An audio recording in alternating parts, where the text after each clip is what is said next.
Alright guys, so as you know, in my last video, I did 5 reasons to avoid the Galaxy A14 5G, and those were just some deal breakers for some people that may not want to purchase this phone because of those reasons. So that's all that was, but this is 6 reasons to actually buy the Galaxy A14 5G. I think this is a great phone, by the way.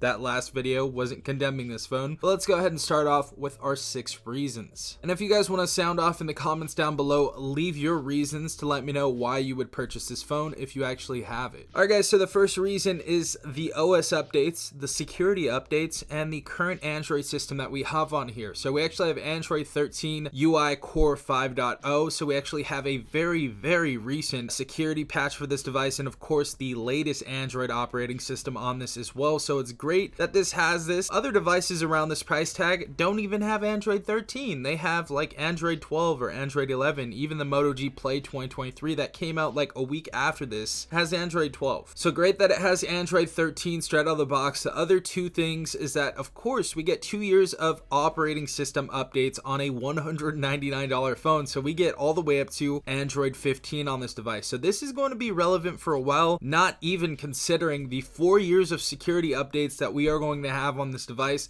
And honestly, I think we might even get past 15 if we're lucky. Samsung's been doing some really good updates for like the Galaxy A12. I know that got Android 12, and I think it may even get 13, which is insane to see. But yeah, first reason, operating system updates, security updates, and of course the operating system that we have currently on it. Our second reason is of course the gameplay I've gotten on this device. If you guys didn't see my gameplay video or my game review on the Galaxy A14 5G, obviously we played Call of Duty Mobile, PUBG, and those games ran like you can 100% complete on those. You can play with your friends, you know, create a clan, and you can really compete in Call of Duty Mobile and do really good against some people that are using like the Galaxy S22 and other flagship iPhones and stuff. So those games ran absolutely beautiful. There's no glitches or hiccups or anything like that. As far as Genshin Impact goes, this game runs decently, but you are going to have to put it on low graphical settings and around 30 to 60 FPS. So nothing really over that.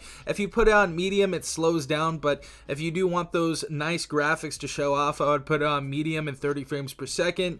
But as you guys saw in the game review, that even ran very well. So you can probably get through the whole storyline on this device with that phone, and haven't had any heating issues at all with this device when gaming. If there was some heating, it was around the camera area, so the entire phone it's actually pretty thick. That's probably the culprit for it not heating up.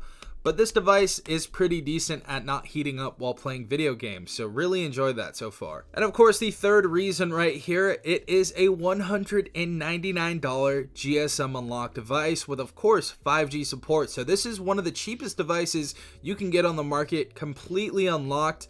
Obviously, going to work with Cricket Wireless, AT&T, T-Mobile, Metro by T-Mobile. It's completely unlocked. So all those prepaid carriers, other than for, of course, I think like Boost Mobile, this device is going to work perfect for. So all those GSM carriers, one of the cheapest phones out right now that you can get completely unlocked that has 5G support. And the calls and everything have been decent so far. Going online, going on YouTube has been running pretty decently. So that's one of the things that I liked about this device. Very affordable. Our next reason, of course, is our beautiful 6.6 inch display we have on here. So we actually got a really good improvement from the Galaxy A13 5G, and of course the Galaxy A11 and A12 as well if you're thinking about upgrading from those devices. But we got a 400 ppi compared to last year's 270 ppi. So we actually have 130 more pixels per inch on this device, so it's much more pixel dense. So when you take a look at this device in real life, it looks much nicer. It almost looks like an OLED display, to be quite honest. The first time I booted up, it looked really good. And of course, finally we have a full HD resolution on this device. So we don't have any more 720p on it. We got full HD. So this display has been a huge upgrade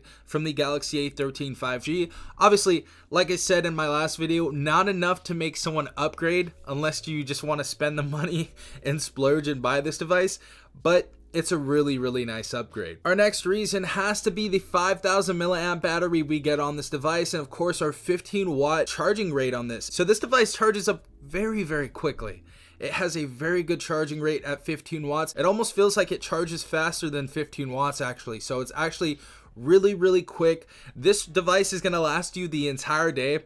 So don't be scared that you're going to lose the battery if you charge it at 100% wake up, take it off the charger, you're gonna get through a full day and you're gonna still have like 30, 40, maybe even 50% left on your phone. So this device has a great battery and it charges fairly quickly. Our last reason has to be for the camera optimization. So it seems like we had some decent improvements from the Galaxy A13 5G.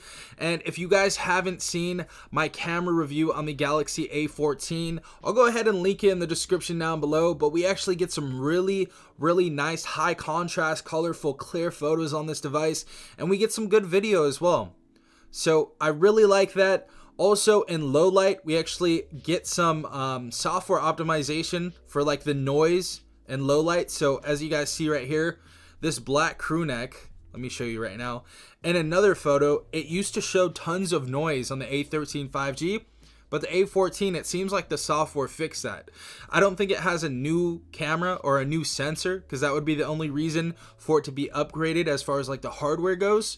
But getting into the software, I think that it's been upgraded and more optimized. Also, we don't get those blotchy like beauty mode things where it makes everything so smooth and it smooths it out. You still see the lines in my face. You still see the hair follicles and everything. So the camera quality has definitely upgraded from the A13 5G. You get some really good photos, and even the video recording at 1080p 30 frames per second is really solid. So, you know, filming your kid's soccer game, going outside, being in a well-lit room, it's going to be really good. As far as low light, it's going to suffer obviously with any of these budget phone sensors, but if you guys are in good lighting, this device is going to be good enough for you. And of course, as I said before, an improvement from the A13 5G, and it's like night and day with the Galaxy A12. So those were my 6 reasons to pick up the Galaxy A14 5G. If you guys want to see my 5 reasons to avoid this, go ahead and check it out in the description down below, or you can just go on my channel, 5 reasons to avoid. So this is just really for the buyer out there.